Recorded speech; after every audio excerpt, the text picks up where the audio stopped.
Selamat malam Bapak Ibu serta saudara-saudara sekalian. Selamat berjumpa kembali di dalam acara GW Jawab pada malam ini. Dan pada malam ini topik yang dipilih adalah gerakan zaman baru atau New Age Movement, disingkat dengan nama NAM. Jadi kalau kita berbicara mengenai NAM, NAM itu bukanlah organisasi atau institusi tunggal. NAM itu terdiri dari ratusan, bahkan mungkin sekarang ribuan kelompok dan individu-individu yang otonom atau berdiri sendiri. Jadi NAM itu sendiri, kalau dikategorikan agama, adalah agama yang saya sebut sebagai agama gado-gado atau agama capcay. Saudara tahu kalau capcay itu di dalam kuliner Cina, adalah makanan yang terbentuk dari 10 macam sayuran. Yang macam-macam akhirnya diberi nama capcay. Nah, demikian juga dengan gado-gado. Itu kuliner Jawa. Kalau saudara pernah makan gado-gado, gado-gado itu kan ada macam-macam di sana. Ada sayur, ada telur, ada tempe, ada tahu, ada lontong, ada sayur-sayuran yang lain. Nah, NAM kalau dikategorikan sebagai agama adalah ya seperti gado-gado atau seperti capcay itu.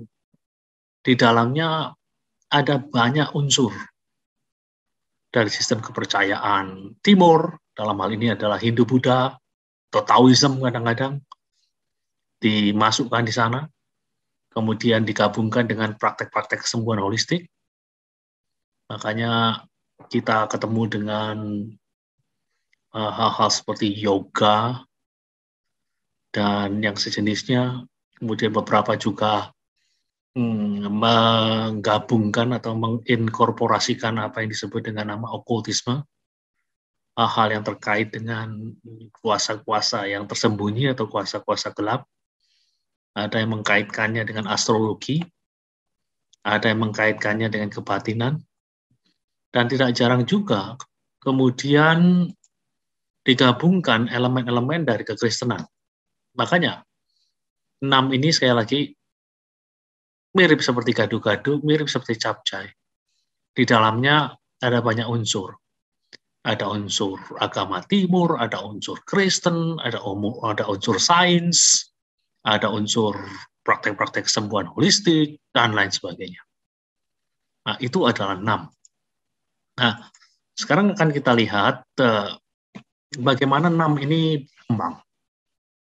NAM ini berkembang melalui pelayanan dari beberapa orang, seperti yang disebut dengan nama di Indonesia mungkin sudah dikenal sekali, namanya Anand Krishna. Anand Krishna adalah salah satu orang yang mempopulerkan kerohanian New Age ini di Indonesia. Nah, kalau kemudian di Barat ada orang-orang seperti Eckhart Tolle dengan buku yang ditulisnya yang berjudul New Earth, The Power of Now. Eckhart Tolle ini sangat terkenal sekali di Barat. Demikian juga dengan seorang yang namanya Marilyn Ferguson dengan bukunya yang berjudul The Algorian Conspiracy. Dan beberapa orang juga mendeteksi adanya unsur-unsur New Age di dalam karya yang cukup terkenal di Indonesia, yaitu Chicken Soup for the Soul. Ya, Chicken Soup for the Soul ini sangat dikenal karena di dalamnya berisikan cerita-cerita ringan. Memang tidak semuanya mengandung unsur-unsur New Age, tapi ditenggarai bahwa di dalamnya juga ada ajaran-ajaran New Age.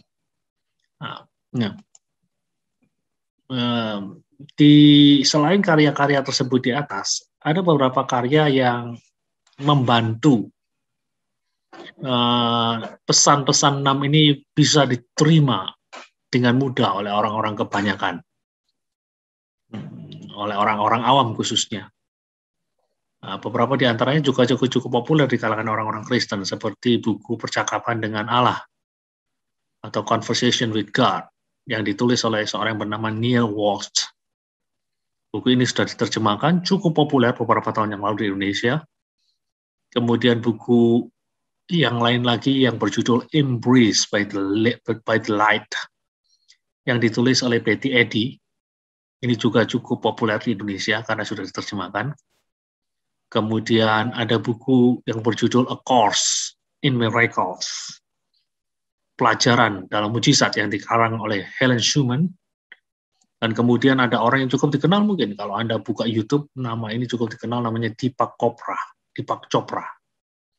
Nah, dia menulis sebuah buku yang berjudul Seven Spiritual Laws of Success, 7 hukum rohani untuk sukses.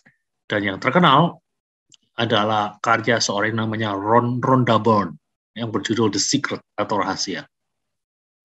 Nah, ini adalah beberapa buku yang membantu membumikan pesan-pesan New Age Movement di kalangan orang-orang kebanyakan.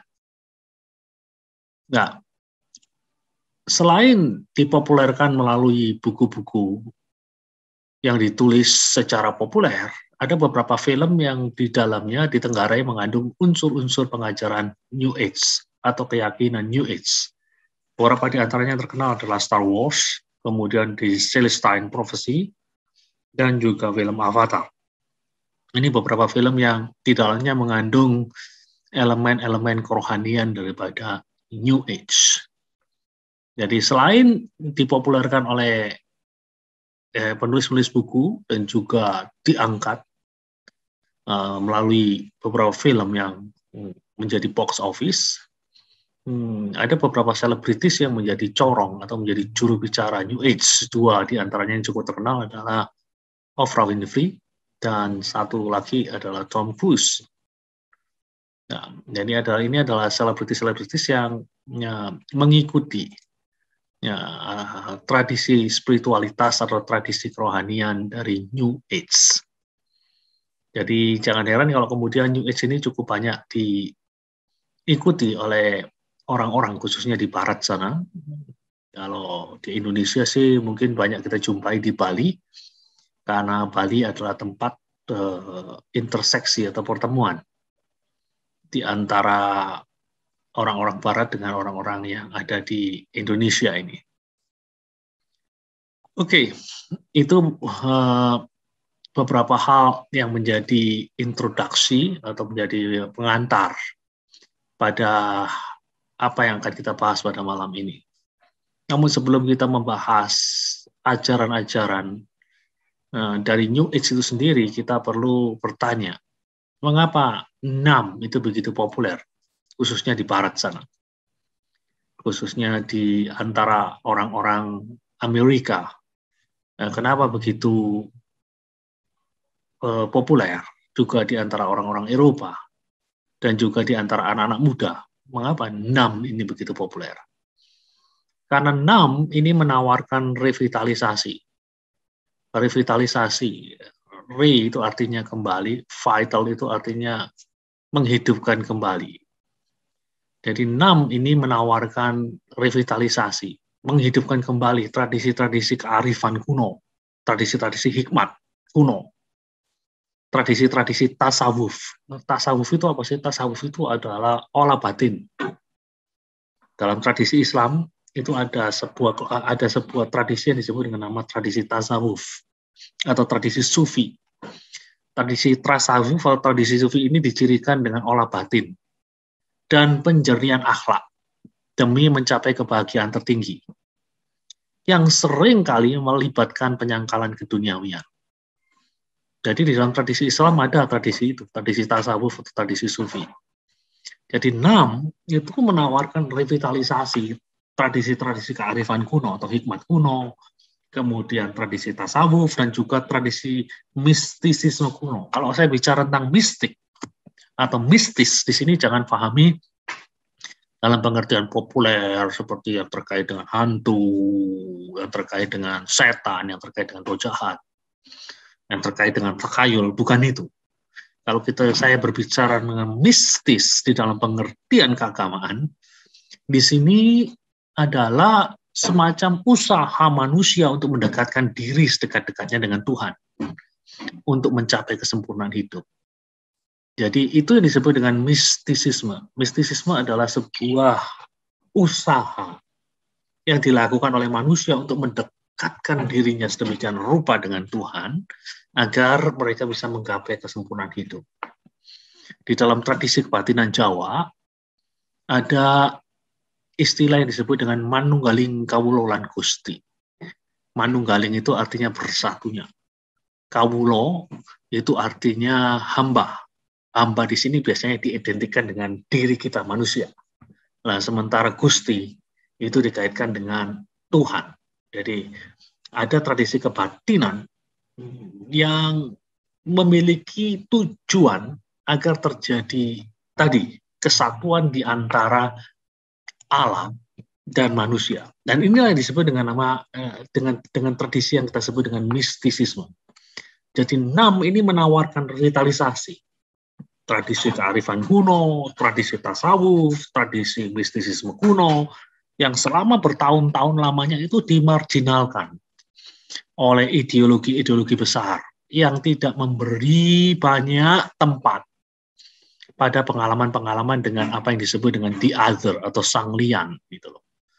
Nah, pengalaman-pengalaman dengan sang lian di sini bisa berbicara mengenai Tuhan, berbicara mengenai God, bisa berbicara mengenai Allah. Nah, itu. Jadi jadi dengan kata lain kita bisa mengatakan bahwa 6 itu menawarkan semacam pemberontakan dari baju-baju pengap agama yang terlalu birokratis, yang terlalu rumit di dalam segi doktrin dan lain sebagainya, yang terlalu ketat dari segi doktrin, namun ya membawa kekeringan bagi jiwa. Nah, jadi 6 ini menawarkan pemberontakan dari baju-baju pengap agama-agama yang terlalu birokratis dan rumit. Menarik sekali. Kalau kita lihat di Amerika, di Eropa, sementara gereja-gereja cenderung menurun pengunjungnya, pada satu sisi kerohanian-kerohanian semacam ini sangat-sangat diminati. Jadi mereka tidak terlalu pusing, mereka tidak mau terlalu dirumitkan dengan apa yang namanya birokrasi, mereka tidak mau terlalu dirumitkan dengan apa yang namanya doktrin atau teologi. Yang mereka inginkan adalah happiness. Yang mereka inginkan adalah peace, damai. Yang menurut mereka bisa mereka ketemukan di dalam kerohanian-kerohanian yang punya nuansa NAM ini, New Age Movement ini. Ya, oke. Nah, sekarang kita akan melihat beberapa keyakinan utama dari New Age Movement. Beberapa keyakinan utama dari NAM. Yang pertama adalah keyakinan disebut dengan monisme. Monisme itu berasal dari bahasa Yunani, monos, yang berarti satu. Itulah sebabnya kita mengenal kata monoteisme. Monoteisme berasal dari kata monos yang artinya satu, dan kata theos yang artinya Tuhan. Jadi monoteisme adalah paham yang mempercayai hanya ada satu Allah atau satu Tuhan. Itu monoteisme. Monoteisme itu berbeda dengan monisme. Monisme sekali lagi berasal dari bahasa Yunani monos yang berarti satu. Istilah monos ini dipakai untuk menggambarkan keyakinan para penganut NAM bahwa segala sesuatu itu adalah satu.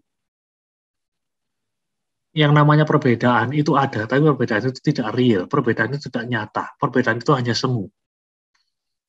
Jadi segala sesuatu itu pada dasarnya adalah satu. Sama. Nah, jadi yang namanya perbedaan itu adalah sesuatu yang sifatnya semu, tidak real.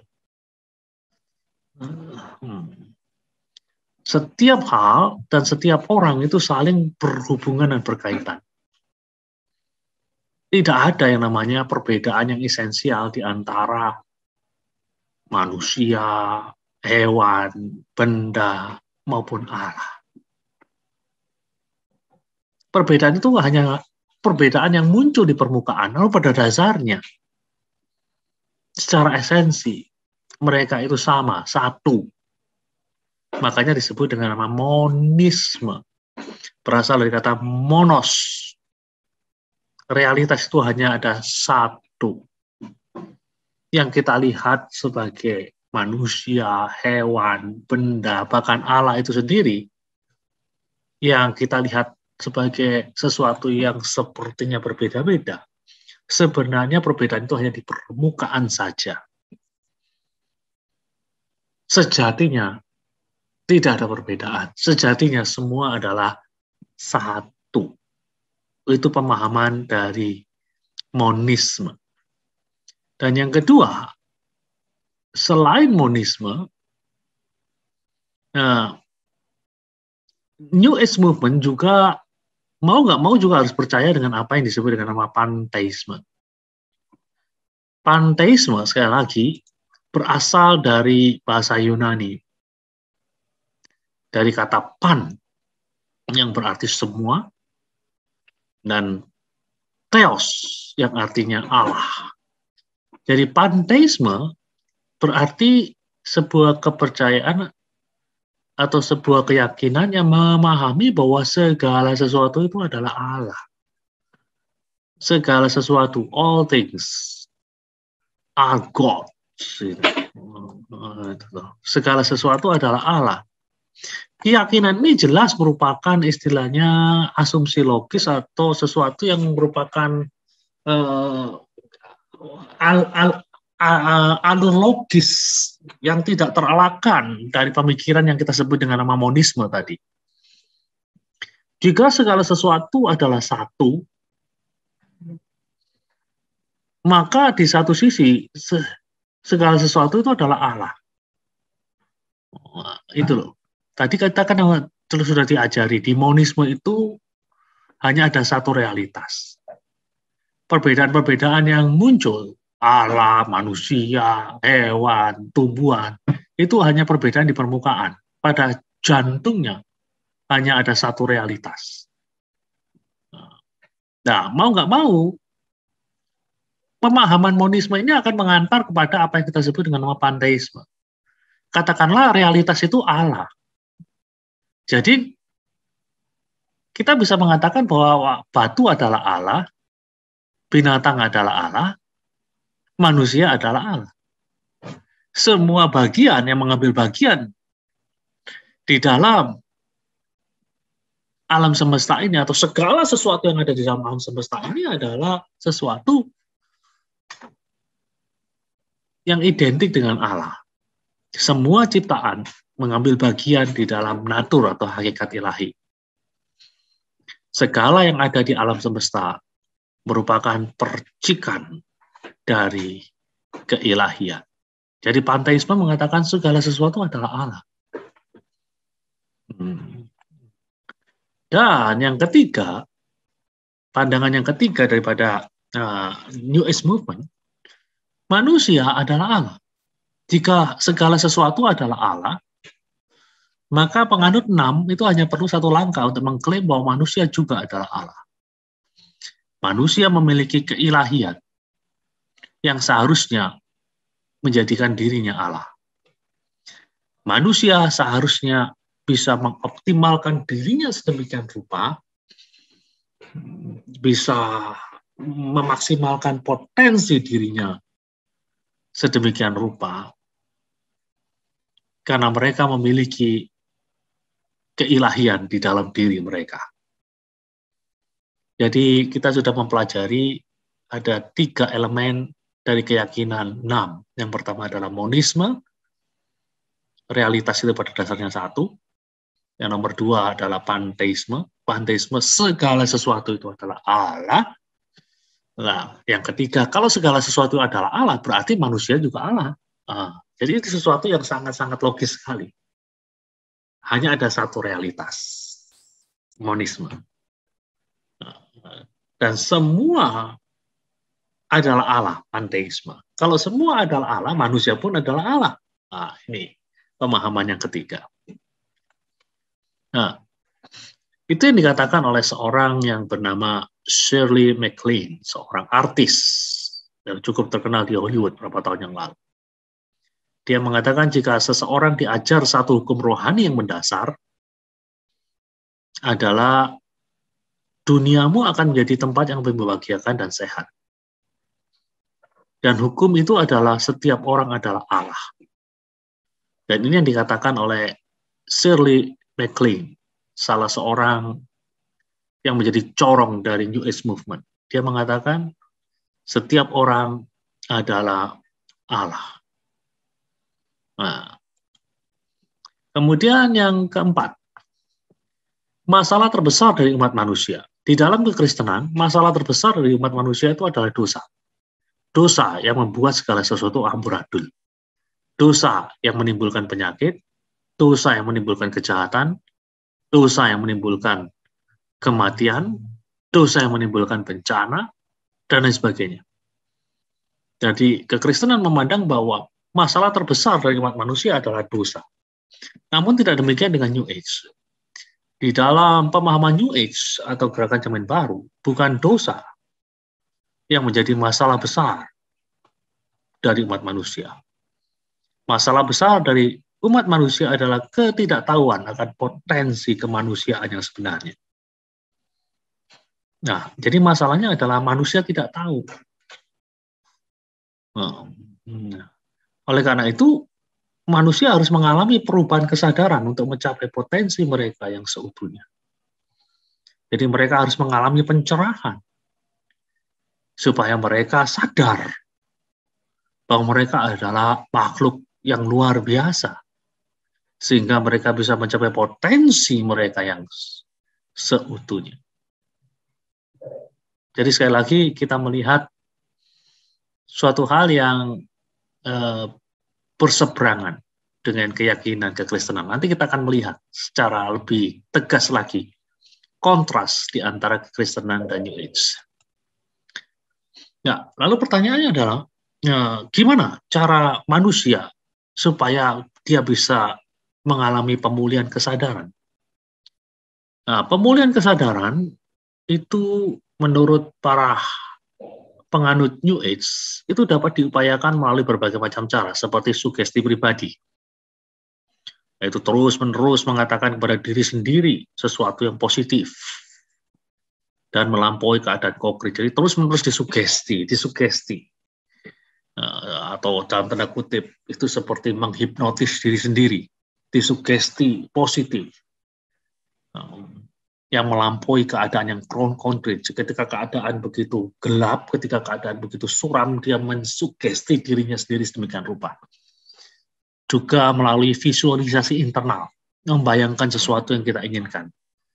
Jikalau hari ini engkau sakit parah, yang kau bayangkan adalah engkau sehat walafiat. Jika hari ini engkau miskin luar biasa, maka yang kau perlu kau bayangkan adalah engkau memiliki rumah yang bertingkat 7, engkau memiliki mobil 7, itu gambaran ekstrimnya seperti itu. Juga melalui meditasi transendental. Meditasi transendental itu berbeda dengan meditasi biasa. Meditasi biasa biasanya terkait dengan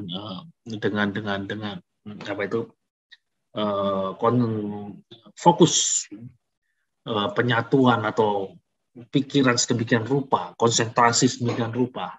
Tapi meditasi transendental yang diperkenalkan oleh seorang yang bernama Maharishi Yogi ini agak beda. Di fokusnya kepada membiarkan sesuatu di dalam diri kita sedemikian rupa. Memang ada metode tertentu di dalam proses pelatihan. Biasanya mereka yang berlatih TM ini melakukan meditasi TM atau transcendental meditasi ini 2 kali, satu di waktu pagi dan kemudian satu lagi di sore hari atau menjelang senja hari. Sekitar 20 menit mereka akan tenang, rileks sedemikian rupa sambil membaca mantra-mantra yang telah diberikan oleh guru-guru yang telah tersertifikat, punya sertifikasi khusus. Jadi tidak semua orang bisa jadi guru. Nah, jadi itu yang dilakukan. Lalu bagaimana dengan pandangan mengenai Yesus? Menurut New Age Movement, Yesus itu hanya sekedar guru agung yang mengajarkan manusia untuk menemukan Kristus. Jadi mereka membedakan di antara Yesus dan Kristus. Yesus itu adalah manusianya, sementara Kristus itu adalah potensi maksimal yang bisa dicapai oleh manusia. Jadi manusia Yesus ini telah istilahnya melalui proses demikian rupa sehingga dia bisa mencapai titik yang disebut dengan nama Kristus. Kristus adalah sebuah titik di mana potensi maksimal dari seorang manusia itu telah tercapai. Nah, jadi menurut 6, Yesus adalah sekedar guru agung yang mengajar kepada kita bagaimana saya jalan untuk menuju kepada apa yang disebut dengan nama Kristus. Jadi di sini kita bisa mengatakan di dalam pandangan New Age Movement, Yesus adalah manusia biasa yang menjadi Allah dalam tanda kutip. Karena dia menemukan potensi ilahi yang ada di dalam dirinya. Nah, itu beda dengan pemahaman Kristen tradisional. Nah, kemudian yang keenam, muara dari kematian apa? Kalau di dalam kekristenan, muara daripada kematian adalah kebangkitan tubuh. Beberapa bulan yang lalu kita telah banyak sekali membahas hal-hal yang terkait dengan eskatologi, hal-hal yang terkait dengan surga, neraka, hal-hal yang terkait dengan langit dan bumi yang baru, kita sudah bahas demikian rupa. Dan kita sudah tahu bahwa muara dari kematian bagi orang percaya adalah kebangkitan tubuh. Dan bagi orang yang tidak percaya juga kebangkitan tubuh. Yang satu dapat tubuh kemuliaan, yang satu tidak tahu dapat tubuh apa, karena tidak disebutkan di dalam Alkitab. Tapi muaranya adalah kebangkitan tubuh. Tapi di dalam New Age, oleh karena pengaruh-pengaruh agama timur, seperti Buddha, Hindu, jadi muara dari kematian bukan kebangkitan tubuh, melainkan reinkarnasi. Ini, reinkarnasi maksudnya adalah manusia itu dilahirkan kembali. Oke, kemudian yang keenam, pandangan mengenai agama-agama. Jadi New Age ini memandang bahwa semua agama pada dasarnya itu sama benarnya. Itulah sebabnya mereka dikategorikan sebagai penganut pluralisme. Dari kata plural, plural itu artinya jamak. Jamak itu artinya lebih dari satu. Jadi dengan kata lain mereka itu memiliki pandangan seperti ini. Sama seperti ada banyak jalan menuju Roma, demikian pula ada banyak jalan menuju Tuhan. Jalan menuju Tuhan itu bukan singular, jalan menuju Tuhan itu plural. Makanya disebut dengan nama pluralisme. Semua agama pada dasarnya sama benarnya. Yesus itu bukan satu-satunya jalan. Yesus itu hanya salah satu jalan. Ada jalan-jalan yang lain selain jalan yang diperkenalkan oleh Yesus Kristus. Nah, itu adalah pandangan mengenai agama-agama. Nah, sekarang di dalam bagian yang terakhir, kita akan berbicara mengenai kontras di antara pengajaran 6, pengajaran New Age Movement dan kekristenan.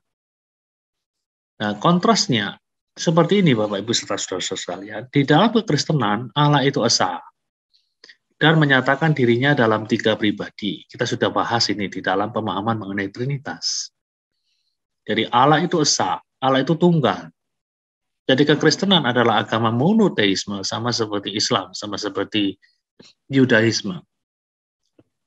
Allah itu esa dan menyatakan dirinya dalam 3 pribadi. Gitu. Hanya Kristen itu Trinitarian, bukan Unitarian seperti Islam, bukan Unitarian seperti Yudaisme. Kekristenan itu adalah Trinitarian, Allah itu esa karena diyakini bahwa di dalam Allah yang esa itu ada 3 pribadi, yaitu Bapa, Putra, dan Roh Kudus. Nah, kalau New Age, mereka mengatakan segala sesuatu adalah Allah. Gitu. Segala sesuatu itu adalah Allah. Pemahaman yang kita sebut dengan panteisme tadi. Ya. Kemudian di dalam kekristenan, ada perbedaan kualitatif, ada perbedaan yang mendasar di antara Allah dan ciptaannya. Ada perbedaan yang mendasar di antara Allah dan ciptaan. Nah, di dalam New Age, karena segala sesuatu adalah Allah, maka tidak ada perbedaan kualitatif, tidak ada perbedaan yang mendasar di antara Allah dan ciptaan. Karena segala sesuatu adalah Allah. Jadi ciptaan itu sama dengan Allah. Nah, ini beda dengan kekristenan. Allah adalah Allah. Makhluk adalah makhluk. Tapi di dalam New Age Movement, Allah dan makhluk itu sama. Nggak ada bedanya. Nah, kemudian di dalam pemahaman kekristenan, manusia itu adalah gambar dan rupa Allah. Tapi bukan Allah. Hanya gambar dan rupa Allah. Peta dan teladan Allah. Itu yang kita lihat di dalam kitab Kejadian. Jadi gambar dan rupa Allah, tapi dia bukan Allah. Artinya apa? Di dalam diri manusia, kita bisa menemukan beberapa karakteristik dari Allah. Tapi manusia itu sendiri bukan Allah. Tetapi di dalam pemahaman New Age Movement, manusia adalah Allah. Menarik ya. Jadi manusia adalah Allah. Nah, kemudian di dalam kekristenan, Yesus Kristus itu adalah Allah yang sempurna, yang berinkarnasi. Berinkarnasi itu artinya menjadi daging, dari kata dalam bahasa Latin encarne. Encarne artinya dalam daging, dalam karne daging dalam bahasa Latin. Jadi Yesus di dalam pemahaman kekristenan adalah Allah yang sempurna, yang berinkarnasi menjadi manusia yang sempurna. Kristus adalah gelar yang diberikan untuk Yesus. Kristus adalah kata Yunani untuk kata Mesias atau Masiah di dalam bahasa Ibrani. Yesus Kristus adalah pribadi yang sama. Tidak perlu dibedakan seperti di dalam pemahaman New Age. Di dalam pemahaman New Age, Yesus itu bukan Allah yang sempurna. Namun manusia biasa yang menjadi Allah. Ya, sudah beda ya. Di dalam kekristenan, Yesus adalah Allah yang berinkarnasi menjadi manusia yang sempurna. Di dalam New Age, Yesus adalah manusia yang menjadi Allah. Sepertinya arahnya dibalik.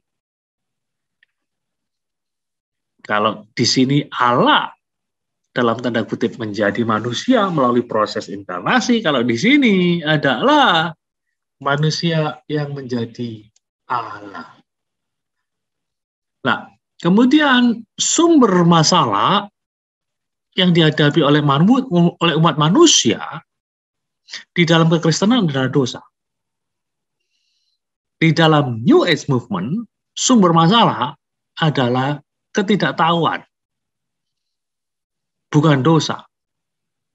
Nah, ini yang membedakan di antara kekristenan dan New Age. Jadi sekali lagi, sumber masalah di dunia ini, sumber masalah di dalam kehidupan manusia adalah sin.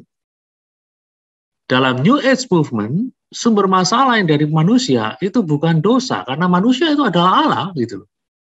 Jadi man is sinless. Yang menjadi masalah adalah dia tidak tahu bahwa dirinya Allah. Itulah sebabnya dia harus mengalami pencerahan. Nah, itu harus mengalami pencerahan supaya dia tahu bahwa dirinya adalah Allah. Solusi terhadap masalah dosa bagi manusia adalah menerima karya penebusan Yesus Kristus di atas Kalvari.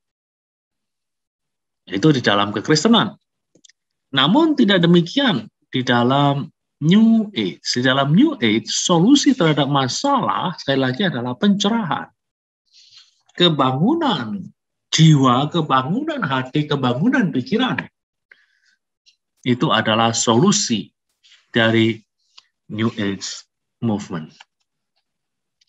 Nah, kekristenan, muara dari kematian di dalam kekristenan adalah kebangkitan tubuh.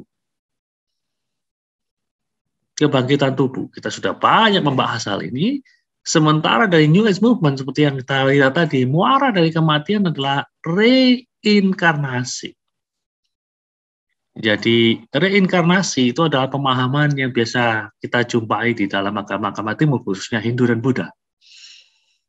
Jadi manusia di dalam tradisi Hindu dan Buddha itu bisa mengalami kematian beberapa kali, mengalami kehidupan lagi beberapa kali. Proses untuk mengalami kehidupan inilah yang disebut dengan nama reinkarnasi. Di dalam kekristenan, Yesus adalah satu-satunya jalan keselamatan.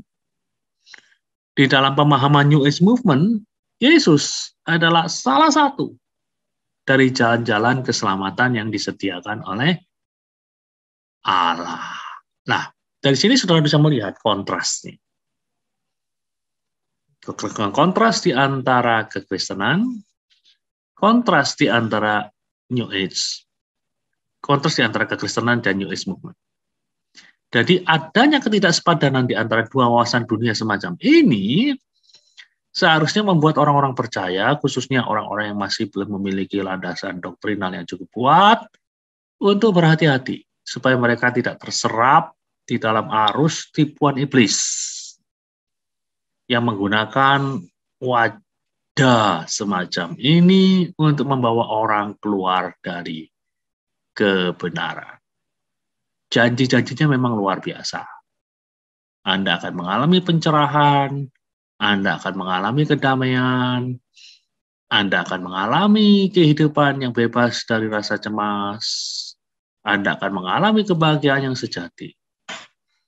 Tapi jalan untuk menuju ke arah hal-hal yang semacam itu tampaknya jalan yang berbeda dengan jalan yang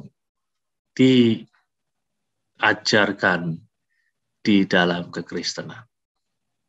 Kekristenan juga menginginkan agar setiap orang yang mempercayai Yesus Kristus juga mengalami kebahagiaan, mengalami kedamaian, tidak dikungkung, dipenjara oleh kekhawatiran, tetapi dengan dengan proses yang berbeda dengan apa yang diyakini oleh New Age. Jadi pesan saya sebenarnya ya kita tidak perlu sampai kemudian terhanyut di dalam arus pengajaran atau kerohanian semacam ini. Yang perlu kita lakukan sekarang adalah kita betul-betul mempelajari firman Tuhan dan menghayati betul-betul, bukan hanya belajar, bukan hanya tahu, tapi benar-benar menghayati. Sehingga pada akhirnya kita bisa mengalami kebahagiaan yang sejati, kita bisa mengalami kedamaian atau peace, kita bisa menjalani kehidupan ini dengan lebih baik.